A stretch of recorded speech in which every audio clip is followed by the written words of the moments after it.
Maqaan kiyya Shambal Mulgeetaa Mallasaan jedhama. Leenjisaa olaanaa dhaabbata bosonaa fi bineensa bosonaati.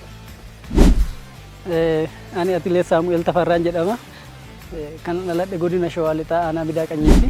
Atileet Dirribii Waltajjiin jedhama. Yeroo calqabaatii fi karaa fiigicha yeroo dhufu kilaba dhaabbata bosonaa fi bineensa Oromiyaati kanan gale. Maqaan koo Tigistii Katamaan jedhama. Kanan dhaladhe ganda biyyoo Bisiqee kan jedhamu aanaa Lumee Bishooftuu jalatti aanaa biyyoo jedhamu jalatti waamama. Achittan dhaladhe jechuudha.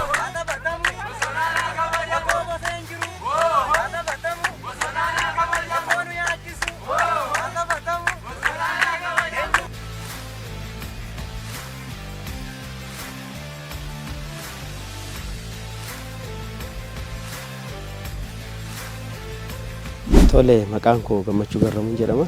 Hojii gaggeessaa kilabii atileetiksii dhaabbata bosonaa fi bineensa bosona Oromiyaati.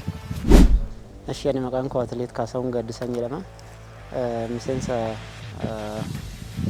atileetii kilaba bosonaa fi dhaabbata bineensota bosonaa Oromiyaati.